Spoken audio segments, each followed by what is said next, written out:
Hello friends, myself Ukmaram. I am working as a lecturer in Civil Engineering Department, Government Polytechnic College Bikaner.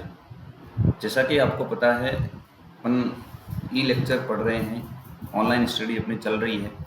उसी की कड़ी में आज अपन पढ़ेंगे सर्वेइंग सेकंड, जो कि थर्ड ईयर का सब्जेक्ट है, जिसका सब्जेक्ट कोड CE 304 है। वो आज अपन पढ़ेंगे।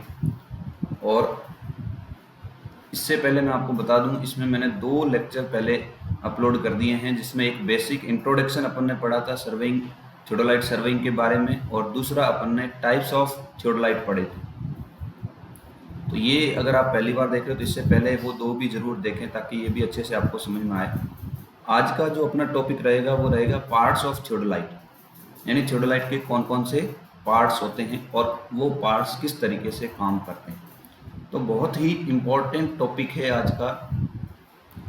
अगर आपने वो ढंग से समझ लिए कि थियोडोलाइट के कितने पार्ट कौन कौन से हैं और वो पार्ट काम कैसे करते हैं, प्रत्येक पार्ट का अलग अलग यूज होता है, अगर वो ढंग से समझ लिया तो ये मानो कि आधा काम आपका हो गया। क्योंकि सारी सर्वेइंग ये जो सेकंड है, ये मोस्टली थियोडोलाइट पे ही टिकी हुई है। जितने भी आपके प्रैक्टिकल्स है वो भी थियोडोलाइट पे ही है।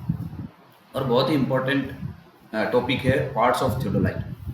तो वो अपन शुरू करने जा रहे हैं। इससे पहले मैं हल्का सा आपको बता दूं, ये आपका सिलेबस था फर्स्ट चैप्टर का थियोडोलाइट, और थियोडोलाइट के बारे में ये अपन पढ़ चुके हैं। टाइप्स ऑफ थियोडोलाइट इंट्रोडक्शन पढ़ लिया था इसका, और टाइप्स ऑफ थियोडोलाइट।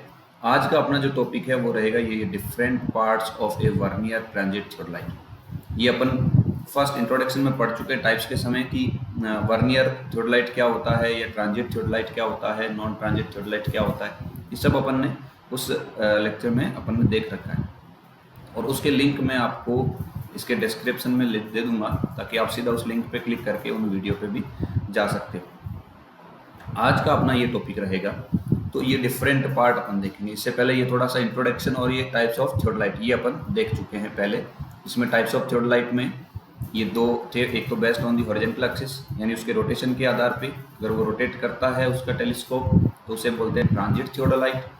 अगर टेलीस्कोप हॉरिजॉन्टल एक्सिस के सापेक्ष वर्टिकल प्लेन में अगर रोटेट नहीं करता है तो उसे कहते हैं नॉन ट्रांजिट थियोडोलाइट। इसी तरीके से फिर अपन ने देखा था वर्नियर थियोडोलाइट क्या होता है, ऑप्टिकल थियोडोलाइट क्या होता है, और इलेक्ट्रॉनिक या डिजिटल थियोडोलाइट क्या होता है, ये अपन पहले ही देख चुके हैं। आज अपना ये टॉपिक है different parts of A vernier transit theodolite. Very very important topic है, बहुत इंपॉर्टेंट टॉपिक है।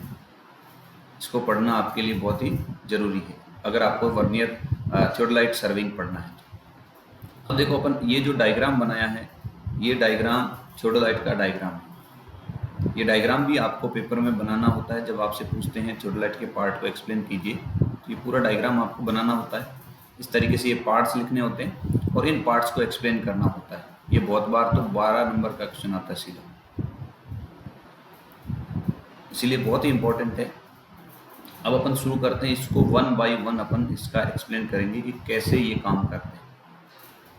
अपन देखो सबसे पहले यहाँ से शुरू करते हैं। ये जैसे लिखा हो सबसे पहले ऊपर ये लिखा 1 नंबर वर्टिकल सर्किल। इसको ध्यान से देखेंगे, वर्टिकल सर्किल। अभी वर्टिकल सर्किल क्या होता है? वर्टिकल सर्किल ये देखो डायग्राम में देखोगे तो ये यहाँ बना हुआ है वर्टिकल सर्किल, ये यहाँ, ये इस तरीके से ये पूरा सर्किल है। अपन क्योंकि इसका एलिवेशन देखने, फ्रंट एलिवेशन सामने से देख रहे हैं, इस तरीके से है तो वो सर्किल पूरा, लेकिन क्योंकि अपन सामने से देख रहे हैं इसीलिए पूरा इस तरीके से ये स्लीट दिख रही है, ये वर्टिकल सर्किल। इस वर्टिकल सर्किल पे वर्नियर्स बने रहते हैं। 2 वर्नियर्स होते हैं, वर्नियर सी और वर्नियर डी। 2 होते हैं, एक सी और उसके सामने होता है वर्नियर डी। दोनों की अपन रीडिंग पढ़ते हैं और फिर उनका एवरेज लेते हैं। ठीक है, ये होता है। ये कब काम आता है, क्या काम आता है वर्टिकल सर्किल? वर्टिकल सर्किल जो है वो वर्टिकल एंगल पढ़ने के काम आता है। वर्टिकल एंगल को जब मेजर करना हो तो अपन जो रीडिंग पढ़ते हैं वो कहाँ पढ़ेंगे? वर्टिकल सर्किल पर। ठीक है, वर्टिकल सर्किल का यही काम है कि जब वर्टिकल एंगल पढ़ना हो तो वर्टिकल सर्किल काम आता है। और वर्टिकल सर्किल में 2 वर्नियर लगे रहते हैं, vernier C and vernier D. दोनों की रीडिंग पढ़ के और फिर उनका एवरेज करते हैं तो वर्टिकल एंगल अपने को मिल जाता है। क्लियर।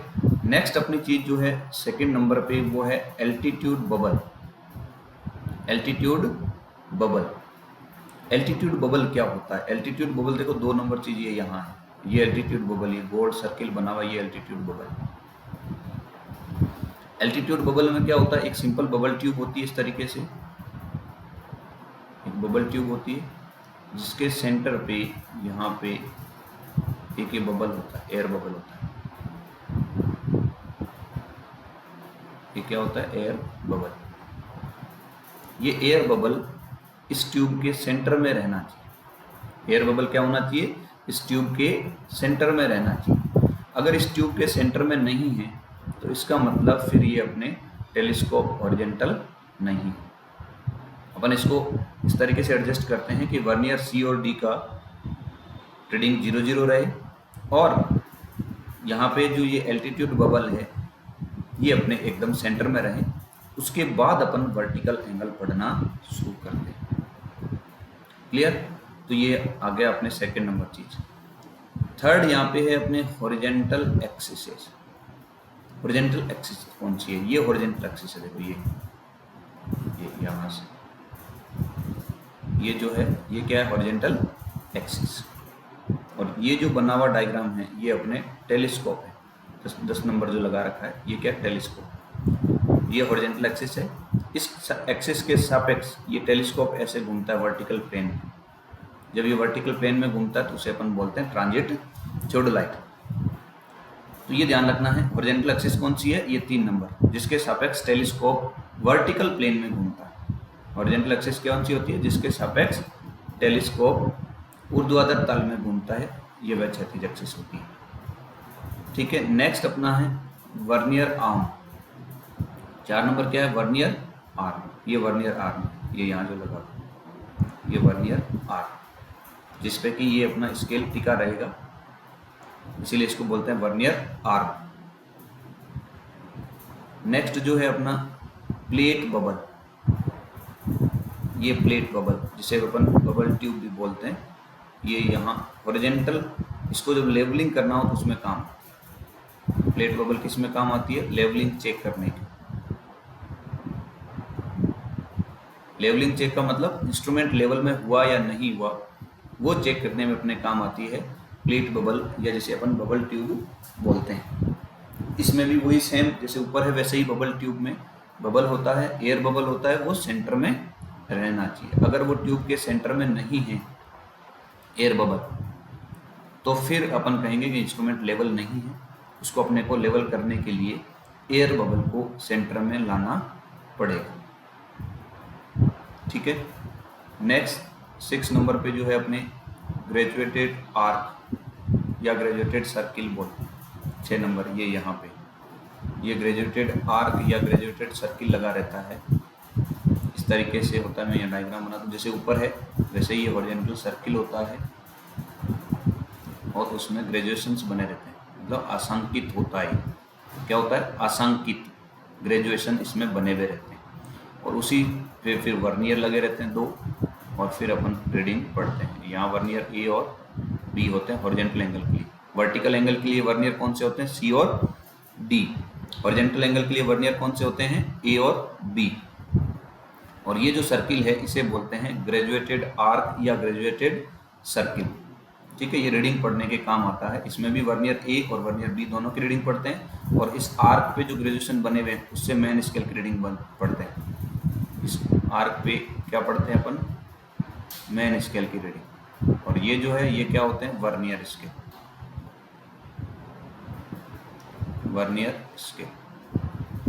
ठीक है। ये अपन रीडिंग पढ़ते हैं ग्रेजुएटेड सर्किल पर। फिर अपने 7वें नंबर पे है levelling head. Very very important levelling head. Levelling head का क्या काम है?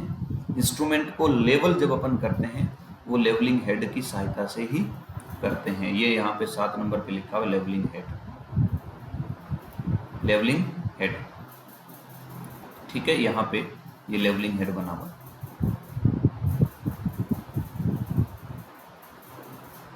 अब देखें अपन लेवलिंग हेड क्या काम आ गया लेवलिंग करने के। फिर है क्लैंपिंग नट या क्लैंपिंग स्क्रू। क्लैंपिंग नट या क्लैंपिंग स्क्रू ये यहाँ लगे रहते हैं क्लैंप करने के लिए, यानी उसको कसने के लिए। अगर इन क्लैंपिंग स्क्रू को आप टाइट कर दोगे तो फिर थियोडोलाइट रोटेट नहीं कर सकता। अगर इसको आप लूज करोगे तो ये रोटेट कर जाएगा। नेक्स्ट है अपने वर्टिकल एक्सिस, 9 नंबर पे वर्टिकल एक्सिस। ये जो इंस्ट्रूमेंट के एकदम सेंटर एक्सिस होती है ये पूरी, ये क्या कहलाएगी? Vertical axis. पूरे इंस्ट्रूमेंट की ऊपर से लेके नीचे तक ये जो एक्सिस है ये क्या कहलाएगी? पूरी अपनी वर्टिकल एक्सिस। और इसी के सीध में नीचे अपने स्टेशन पॉइंट होना चाहिए। क्लियर? फिर टेलीस्कोप। टेलीस्कोप ये रहा 10 नंबर पे। ये जो पूरा पोर्शन है ये पूरा क्या है? टेलीस्कोप, दूरबीन जिसे कहते हैं। टेलीस्कोप, दूरबीन। इसमें क्या होगा? ये आई पीस होता है, ये इसका क्या होता है? आई पीस। यहाँ से अपन आँख से देखते हैं और उस तरफ ये जो लगा रहता है यहाँ होता है ऑब्जेक्ट ग्लास। यहाँ से आपको सामने जो वस्तु देखनी है, जिसकी रीडिंग लेनी है, वो यहाँ सामने होगी, इधर अपनी आँख होगी, इसलिए इसको बोलते हैं आई पीस। क्लियर? ये टेलीस्कोप हो। टेलीस्कोप का काम क्या है? दूरबीन का क्या काम है? अपनी वस्तुओं को इससे अपन देखते हैं, जो ऑब्जेक्ट्स होते हैं उनको अपन इससे साइट करते हैं। नेक्स्ट है अपने वर्टिकल सर्किल क्लैंपिंग स्क्रू, यानी वर्टिकल सर्किल पे जो ये क्लैंप स्क्रू होता है, यहाँ पे ये वर्टिकल सर्किल पे क्लैंप स्क्रू होता है। इसको जैसे ही आप टाइट कर दोगे ये थियोडोलाइट फिक्स हो जाएगा। थियोडोलाइट फिर ट्रांजिट नहीं करेगा। ट्रांजिट नहीं करने का मतलब घूमेगा नहीं, यानी सर्किल क्या हो गया? आपका फिक्स हो गया, रीडिंग चेंज नहीं होगी, सर्किल फिक्स हो गया, इसलिए इसको बोलते हैं वर्टिकल सर्किल क्लैंपिंग स्क्रू। यानी वर्टिकल सर्किल को क्लैंप करने के जो स्क्रू काम आता है उसे बोलते हैं वर्टिकल सर्किल क्लैंपिंग स्क्रू। इसको जैसे ही टाइट करोगे ये क्या हो जाएगा? दूरबीन जो है अपना टेलीस्कोप वो फिक्स हो जाएगा, वो ट्रांजिट नहीं कर सकेगा, घूम नहीं सकेगा। नेक्स्ट अपना है arm of the vertical circle clamp, यानी वर्टिकल सर्किल क्लैंप की आर्म। ये जो आर्म है 12 नंबर, ये वर्टिकल सर्किल की आर्म। क्लियर? नेक्स्ट है स्टैंडर्ड, जिसे ए फ्रेम भी बोलते हैं अपन, 13 नंबर। ये स्टैंडर्ड है, इधर भी है, दोनों तरफ ये लगा रहता है, इसको अपन ए फ्रेम भी बोलते हैं। A frame. फिर है ये, इसको मैंने सपोर्ट करने के ये पूरा जो है हॉरिजॉन्टल एक्सिस, टेलीस्कोप, ये वर्नियर जो वर्नियर एक्सिस है उसको आर्म जो है vernier arm, horizontal vertical circle जो ये क्लैंप उसकी आर्म है, उन सबको सपोर्ट करने के काम आता है स्टैंडर्ड या ए फ्रेम बोलते हैं उसको। फिर अपने 14 है लाइन ऑफ साइट। ये भी बहुत ही इंपॉर्टेंट है। लाइन ऑफ साइट, दृश्य रेखा जिसे बोलते हैं। लाइन ऑफ साइट को क्या बोलते हैं हिंदी में? दृश्य रेखा। दृश्य रेखा। दृश्य रेखा का मतलब क्या होता है? ये होता है जैसे ये टेलीस्कोप है अपने,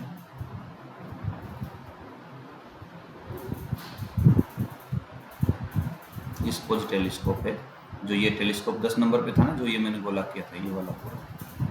इस टेलीस्कोप को यहाँ से अपनी आंख होगी, यहाँ से अपन देखेंगे और इधर सामने कोई ऑब्जेक्ट होगा जो दिखेगा। लाइन ऑफ साइट क्या होती है? लाइन ऑफ साइट क्या हो जाएगी? इसके जो ऑप्टिकल इसको बोलते हैं optical centre of object glass, इसको मिलाने वाली, और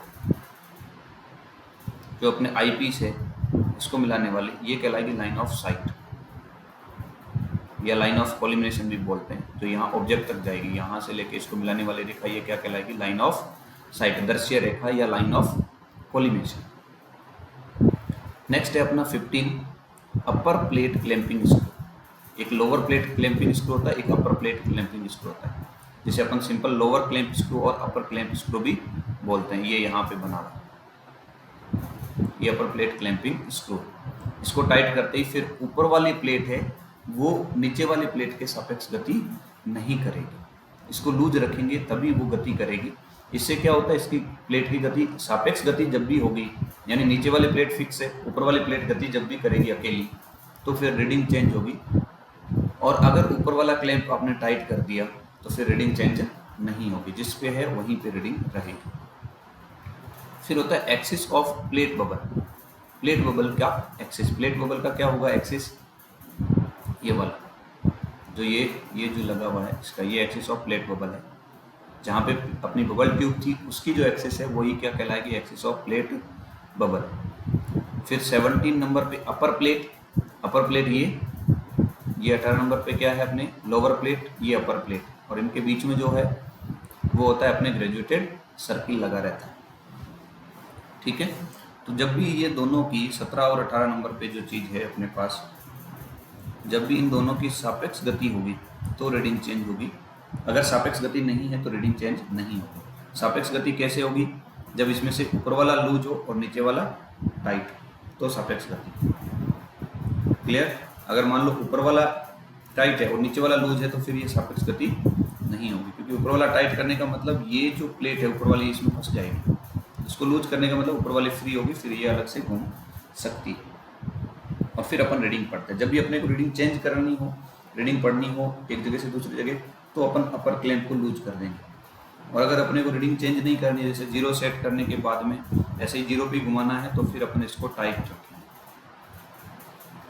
लोअर प्लेट मैंने बता दिया, जैसे लोअर प्लेट ये है 18 नंबर लोअर प्लेट, इस पर भी एक लोअर क्लैंप स्क्रू लगा रहेगा। देखो 19 नंबर पे ये लोअर प्लेट क्लैंप स्क्रू, इसको जैसे अपन क्लैंप कर देंगे तो ये लोअर प्लेट नहीं मूव करेगी, लोअर प्लेट नहीं मूव करेगी। फिर ट्राई ब्रेच, ये दो वर्ड ध्यान से देखना, ट्राई ब्रेच और ट्राई वेट, ट्राई ब्रेच और ट्राई वेट। ट्राई ब्रेच जो है यहाँ ऊपर लगा रहता है, ये इस तरीके से तीन, ये दो होती है प्लेट, इनके बीच में 3 लेवलिंग स्क्रू लगे रहते हैं, 3 लेवलिंग स्क्रू, कई बार 4 लेवलिंग स्क्रू का भी होता है। ये पूरा लेवलिंग हेड कहलाता है मिला के, और इसमें ये क्या कहलाता है अपना ट्राई ब्रेच। ठीक है, ये जो है नीचे वाली प्लेट ये कहलाती है ट्राई वेट, और बीच में जो है ये कहलाता है लेवलिंग स्क्रू। तो ये देखो, ये ऊपर वाली जो है ये प्लेट क्या कहलाएगी, ट्राई ब्रेच, नीचे वाली जो ये प्लेट है ये क्या कहलाएगी 22 नंबर ट्राई वेट, ये देखो यहाँ पे ट्राई वेट, और बीच में जो है इन्हें अपन कहते हैं लेवलिंग स्क्रू या फुट स्क्रू। ये जो स्क्रू लगे हुए हैं, ये 2 स्क्रू दिख रहे हैं, इन्हें क्या कहते हैं, ये 3 स्क्रू होते हैं या 4 होते हैं, 3 लेवलिंग स्क्रू बोलते हैं या 4 लेवलिंग स्क्रू होते हैं। तो ये जो है इन्हें बोलते हैं फुट स्क्रू या लेवलिंग स्क्रू। इनकी सहायता से ये देखो, ये जो है ये लगा हुआ है स्क्रू, इसकी सहायता से अपन क्या करते हैं, इसको जब रोटेट कराते हैं अपन, या तो क्लॉकवाइज या एंटी क्लॉकवाइज या क्लॉकवाइज, दोनों में से एक तरफ रोटेट कराते हैं, दोनों को या तो अंदर की तरफ या दोनों को ही बाहर की तरफ, तब तक घुमाते हैं जब तक कि बबल ट्यूब जो ये यहाँ पे थी 5 नंबर की, ये बबल ट्यूब सेंटर में, इसका जो बबल है वो सेंटर में नहीं आता। सेंटर में आ जाता है फिर अपन इसको 180 डिग्री पे ले जाते हैं, वहाँ पे फिर सेंटर में, फिर उसको 90 डिग्री पे ले जाते हैं, वहाँ पे भी सेंटर में होना चाहिए। 3 जगह अपन चेक करेंगे, 3 जगह अगर सेंटर में आ जाता है तो इसका मतलब अपना जो इंस्ट्रूमेंट है वो परफेक्टली लेवल हो चुका है। ये अपने था ट्राई वेट के बारे में। नेक्स्ट जो है अपना ट्राईपोड, जो ट्राईपोड टॉप है। ट्राईपोड टॉप क्या होता है, ट्राईपोड टॉप ये वाला जो है ट्राईपोड टॉप, जिसके ऊपर अपन इस इंस्ट्रूमेंट को कसते हैं, यहाँ से जिसके ऊपर अपन इस इंस्ट्रूमेंट को क्या करते हैं, कसते हैं। ठीक है, ये कहलाता है ट्राईपोड हेड या ट्राईपोड टॉप। ट्राईपोड हेड भी बोलते हैं या ट्राईपोड टॉप भी बोलते हैं, इसको ट्राईपोड हेड भी बोलते हैं। क्लियर। नेक्स्ट है प्लम्बो। प्लम्बो जिसे हिंदी में साउल बोलते हैं। साउल या प्लम्बो क्या होता है, जो यहाँ से अपन लटकाते हैं, यहाँ एक नीचे ऐसे नट सा होता है, उसमें अपन डोरी से इसको बांध देते हैं, ये है प्लम्बो जो नीचे लगा हुआ। साउल होता है, इस प्लम्बो को लटका के अपन नीचे ऐसे लटकाते हैं कि ये ग्राउंड पे उस पॉइंट पे टच होना चाहिए जिस पॉइंट पे अपन इंस्ट्रूमेंट स्थापित करना चाहते हैं, जिसे बोलते हैं इंस्ट्रूमेंट स्टेशन पॉइंट। यानी इंस्ट्रूमेंट किस जगह पे लगना चाहिए उस पॉइंट को बोलते हैं इंस्ट्रूमेंट स्टेशन पॉइंट। और वो यहाँ से कैसे लगेगा, एकदम साउल की सहायता से इसको यहाँ से लटका देंगे तो ये अपने भार की वजह से सीधा वर्टिकल लाइन में लटकेगा, वर्टिकल एक्सिस पे लटकेगा, और वर्टिकल एक्सिस पे लटक के यहाँ इस पॉइंट पे ग्राउंड पे टच होगा तो अपना ये इंस्ट्रूमेंट, इसे अपन बोलते हैं सेंटरिंग, यानी सेंटर कर लिया अपन ने इंस्ट्रूमेंट को, एकदम सेंटर पे अपन ने रख लिया। तो साउल जो है वो सेंटरिंग के काम आता है। जो फुट स्क्रू और बबल ट्यूब है, ये किसके काम आती है? लेवलिंग की। और यहाँ पे जो ये टेलीस्कोप है, इस टेलीस्कोप की भी मैं बता दूं 2-3 चीज़ें यहाँ और होती है। जैसे एक ये जो कहलाता है, ये कहलाता है आई पीस। और यहाँ एक टेलीस्कोप के साइड में इधर एक और लग रहा था जिसे बोलते हैं फोकसिंग स्क्रू। इस डायग्राम में वो नहीं है, यहाँ बोलते हैं एक लगा हुआ होता है स्क्रू, उसे बोलते हैं फोकसिंग स्क्रू। और यहाँ ये आई पीस है, यहाँ पे ये लगा हुआ। तो इस आई पीस में जब अपन रोटेट करते हैं, यहाँ जो एक लगा हुआ स्क्रू उसको रोटेट करते हैं तो अपने उसको बोलते हैं फोकसिंग दी आई पीस को अपने फोकस करने के लिए। क्योंकि हर एक आदमी की आंख जो है उसकी कैपेसिटी अलग अलग होती है, उसके आंख के हिसाब से इसको एडजस्ट करते हैं ताकि अपने को जो डायाफ्राम के अंदर, यहाँ एक डायाफ्राम लगा रहता है। डायाफ्राम सिंपल ऐसा होता है जिसमें इस तरीके से क्रॉस हेयर बना हुआ होता है, उसे बोलते हैं डायाफ्राम। ये क्रॉस हेयर एकदम डिस्टिंक्ट हो जाए, एकदम क्लियर दिखने लग जाए, यहाँ एकदम क्लियर दिखने लग जाए, इसके लिए यहाँ आई पीस लगा रहता है। और उसको अपन जब रोटेट करते हैं स्क्रू को तो वो फिर क्लियर होने लग जाता है। इसी तरीके से यहाँ जो मैंने बताया फोकसिंग स्क्रू यहाँ लगा हुआ है, यहाँ पे इस फोकसिंग स्क्रू का क्या काम है? फोकसिंग स्क्रू का काम है कि जो ऑब्जेक्ट सामने दिख रहा है यहाँ, वो ऑब्जेक्ट एकदम क्लियर होना चाहिए। उसको क्लियर करने के लिए फोकसिंग स्क्रू को अपन घुमाते हैं। फोकसिंग स्क्रू को जब अपन रोटेट कराएंगे तो ये ऑब्जेक्ट क्लियर हो जाएगा।